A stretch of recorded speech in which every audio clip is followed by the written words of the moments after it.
Welcome to Philosophy Slam, the podcast, with myself, Mark Vernon, and Robert Rowland Smith. Hi there, Robert. Hello, Mark. Yep, very good to be with you again for our Philosophy Slam, the podcast. Good to join you. We get together in person, hence Philosophy Slam originally, but also have been meeting online to extend the conversations that come up in the Philosophy Slam in person, hence Philosophy Slam, the podcast. And Robert, I wondered whether today we might dwell on two words that have come up recently in the live gigs, which are very different, but equally rich and interesting words. And these are the words religion, you might expect that, I suppose, but also trousers. Trousers is a rather fascinating word. So religion and trousers, what do you say to that?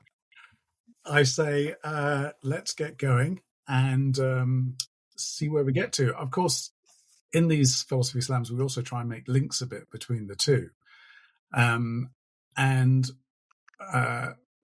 We can do that, I think, a little bit with religion and trousers, because one of the most fundamental things in religions is the dress code on what you can and can't wear.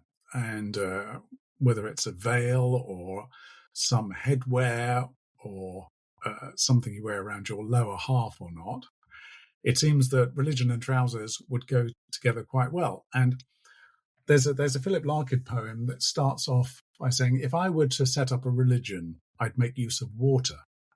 But I think if I were to set up a religion, one of the first things I would do is stipulate a dress code, actually, because I think all religions need these things. They need rules of when you wash and when you pray. But I think dress code is actually pretty central to most religions. Now, I don't know, maybe you do, know of a religion that stipulates trousers in particular as part of the code. Although I have done some work in Saudi Arabia where I was coaching a man, and he told me in rather a lot of intimate detail, actually, about how his own religious clothing worked, with basically trousers underneath that long white outfit. And apologies to listeners that I'm not more educated in the Arabic word for these items of clothing.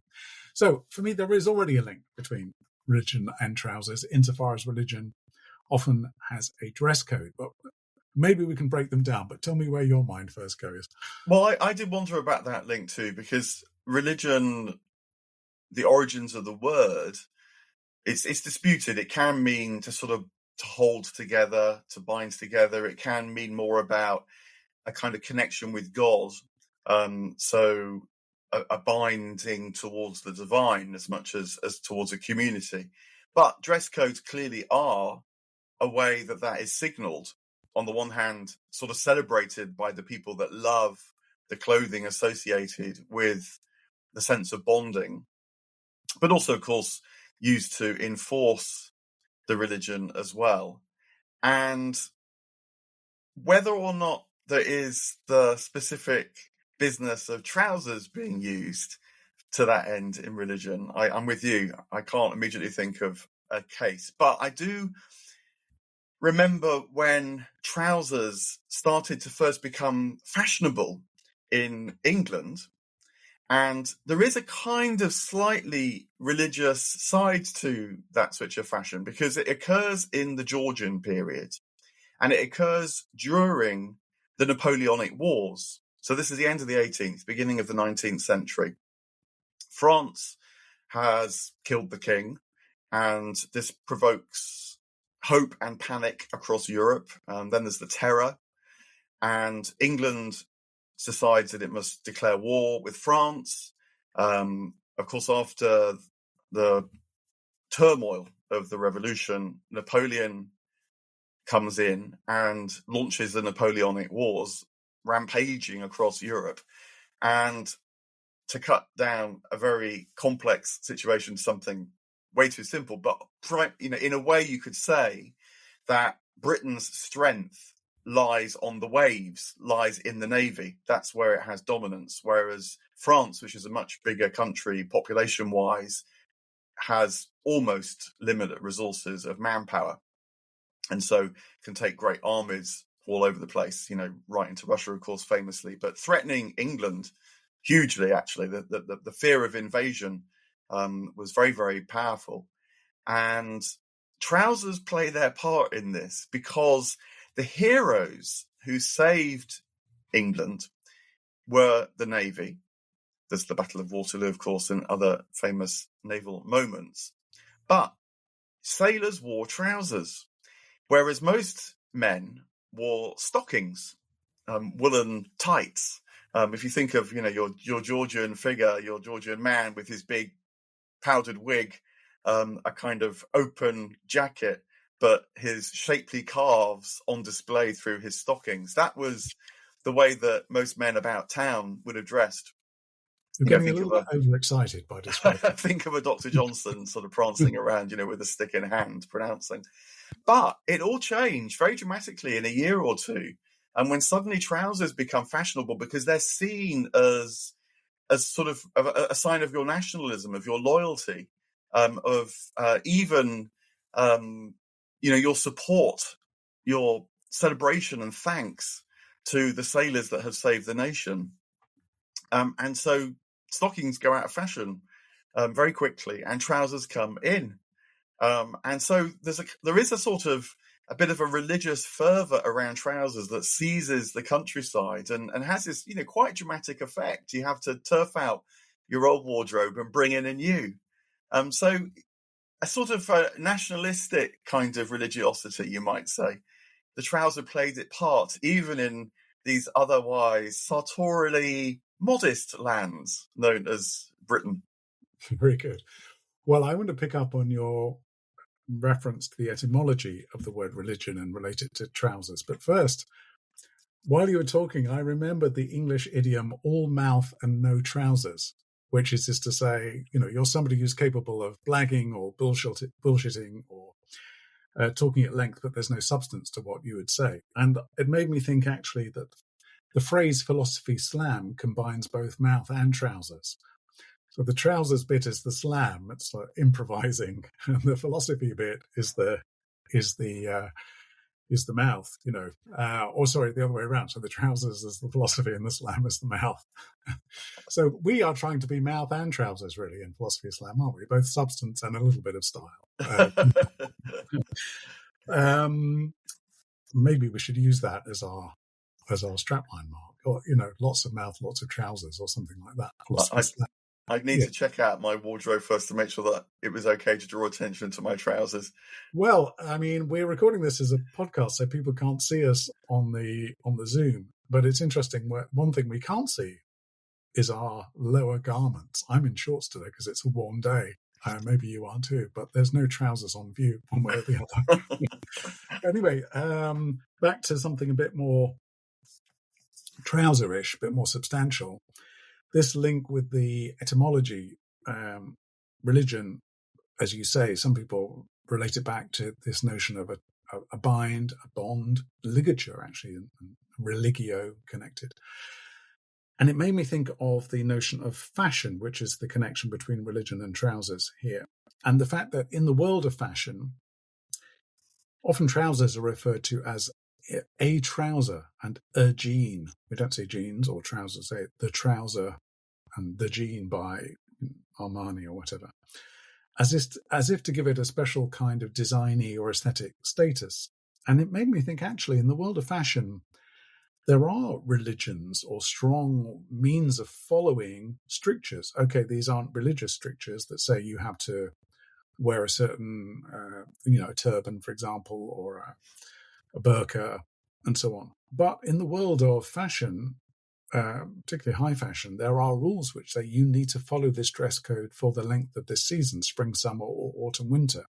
And that bonding or binding to the code is what separates you out from people who don't belong to that bond. So, are you following fashion? So the word following there is quite interesting when you're following fashion, because you are becoming a disciple of that season's trends and so on. And the trouser that you wear can be a very good sign of that. Are you wearing a trouser that is cut to the right length or the right width and so on? I mean, there's now a fashion for having men of our age having worn fairly skinny trousers for a long time. Now we're all supposed to wear much wider trousers. And that to me suggests the way in which actually the cult of the trouser is a form of religion. We must abide by these rules if we want to belong. And there is, I guess, a deeper thought there in religions, which is that these stipulations about what to wear are not just a means of observance, but they're also means of belonging and identification. Like if you're not wearing the outfit, whatever it might be, or you're not carrying the rosary or the sword, then perhaps you are not to be welcomed in. So there are rules of inclusion and exclusion, I think, associated with religion and trousers. And perhaps that tension is part and parcel of the belonging. I'm thinking here of the ideas of the French thinker René Girard, who's become quite well known for mimetic theory. So this is broadly the idea that our desires are shaped by wanting to copy, mimesis, wanting to imitate others. And that creates a tension because it's at once a form of belonging and so gives you a sense of identity. But it also risks sort of smothering your identity in the mass.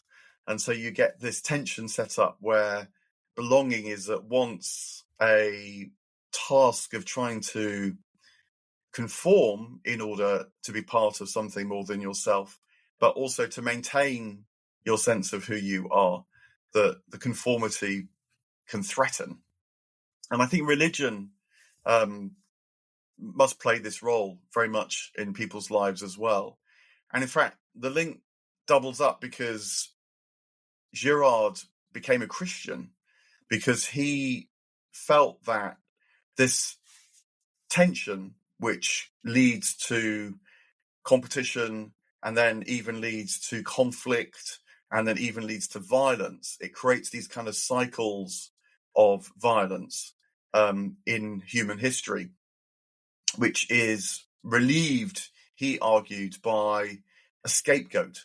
So what would happen is that the tension would reach a point where it became unsustainable, perhaps because both sides were sort of exhausted by it. And then there'd be some kind of sacrifice in order to reset the situation. And in religious systems, you get sacrifice very often as a way of calming the situation and opening the participants to a divine third presence, if you like, that brings contact, I guess, with a sense of who the peoples really are, that's not based on this mimesis. But of course, it just starts again in time. But René Girard argued that Christianity had tried to settle the sacrifice once and for all by the sacrifice being this innocent figure of Christ on the cross. And so it becomes a timeless sacrifice. You can always return to that symbol of sacrifice. And because Christ's identity didn't rest in this kind of mimetic milieu, that's the sort of the flatland of the human world, but Christ's identity comes from the divine, comes from God, and so is a kind of transcendent identity. So that transcendent person that offers themselves as a sacrifice for all can break the cycles of competition and conflict and so on in this wrestling for who we are, that is at once to belong but also to be individual. So I mean, it's a very fascinating idea. There's a part of me always gets a bit wary of these kind of global ideas, as if they can explain everything. And also, I'm not completely convinced that our desires are just shaped by mimesis. Maybe in the world of fashion, as you were suggesting, they are. But I think desire is probably a more complex thing for we human beings than just wanting to conform and then to be different. I want to come back to trousers, but just picking up on what you say there about Girard and sacrifice, I hear in what you say actually two notions of sacrifice. One is sacrifice as made by a society in order to purge itself or enable something to be let or released and so on, so that it can carry on. Thinking about the Godfather films, where every few years there has to be a bloodletting in order to ease tensions. But also self-sacrifice. So this is not Because in a sense, there's a voluntary and an involuntary version of sacrifice in what you're saying there. And the figure of Christ is debatable whether his sacrifice was voluntary or involuntary, of course. But when we talk about self-sacrifice, I think that is something that applies to religion, because we are inviting people through dress codes or other disciplines to give up something of themselves in the name of something higher, the religious ethic, I suppose. And that might mean things like fasting or prayer, which are things we associate with not exactly the opposite of pleasure, but a certain giving up of something. Like, I'd rather stay in bed, but I've got to get up to go to church, kind of thing. So there is, I think, self-sacrifice, which is an important part of, my very brief internal survey says that's probably a facet of all religions in some form. And that notion of discipline and rigor and adherence to a code, I think, is something very different from the notion of trousers, which is the other thing we're talking about. Because at the moment we mentioned this word, both of us smiled a bit. There's something intrinsically comic about trousers. I was sort of wondering what that was at the back of my mind as you were talking, actually, focused as I was on every word that you were saying. And in literature, the most famous pair of trousers that I know appears in T.S. Eliot's The Love Song of J. Alfred Prufrock, which was published, I think, in 1917, and has this refrain, I grow old, I shall wear the bottom of my trousers rolled. So it rhymes, and of course it's a bit comic, and there's a sense of pathos, and there's the idea that as I get older I might shrink a bit and have to roll up my trousers. There's something a bit crumpled about me. So trousers, maybe it's something to do with legs more generally. We find legs amusing. I'm not, for reasons I've yet to really analyze, maybe we can talk about that too. There seems to be something intrinsically comic about trousers, and in that sense, quite opposite to these very lofty themes of sacrifice and self-sacrifice. To self-sacrifice wearing a pair of crumpled trousers seems like a very strange thing to do, because really you ought to be doing something like anointing yourself, or even becoming naked, or exposing yourself, not in that sense, but exposing yourself to all sorts of hardships, perhaps, like a sadhu might do, in order to achieve those levels of sacrifice and transcendence you're talking about there. There is something funny about it. It's even in the words, the sound of the word trousers. I don't know if it's all those vowels wrapped by a couple of consonants, or it is one of those words that somehow a good comic, I no doubt, could go a very long way. And perhaps, like you're saying there, Eliot has got that in mind too.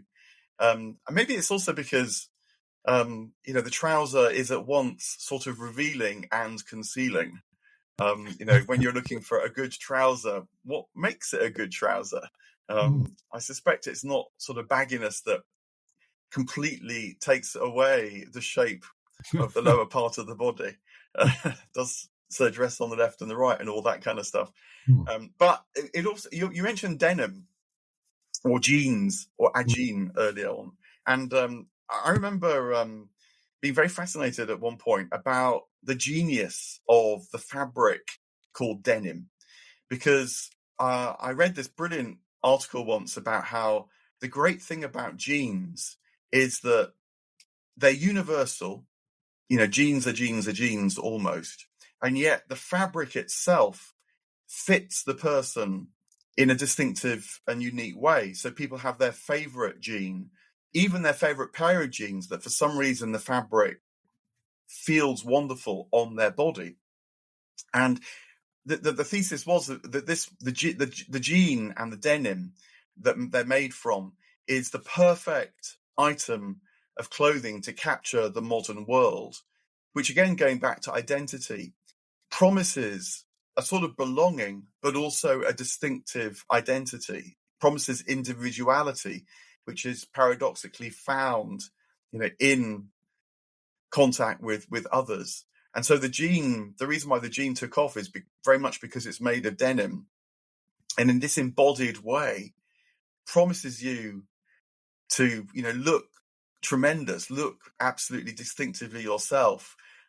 Look at your very best when you have the right gene. And yet, of course, everyone else around you is wearing genes as well. So you simultaneously don't stand out in an awkward and embarrassing way. And no doubt there's practical, the good Marxist would say there's good practical reasons why jeans and denim took off too. I guess it was a work material at one point, and so it's hard wearing.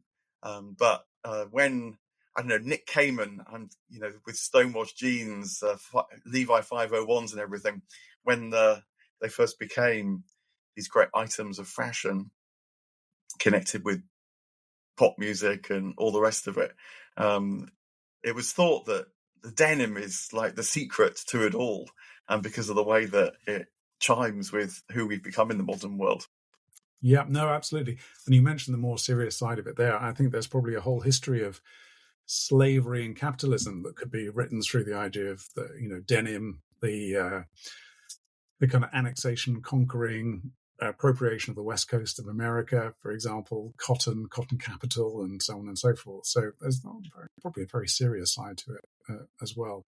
It reminded me, as you were talking about genes, about Freud's phrase, this narcissism of minor differences. Everybody wears genes, but the subtle differences tell everything between them. And I should say, we'll wrap up now, but I should say, actually, the word denim, I remember, was one of the words that we've had called out to us. We were in the Century Club in Soho a couple of years ago, and somebody called out the word denim. So it might be somewhere deep in the walk-in wardrobe of your mind there, Mark. You were bringing out your favorite word like an old pair of jeans to bring in front of us. But yeah, I guess we should wrap up there. Look, thanks so much for that. As ever, I thought we might talk quite a lot about religion. I'm very interested in religion and thought there's a lot of mileage in that. But as it turned out, the trouser rather dominated. So thanks very much indeed, Robert. Speak soon. And in the meantime, do make sure you do all the good things like subscribe and like and share with those who you think also might enjoy and even, dare I say, benefit from a discussion about religion and trousers. Cheers, Robert.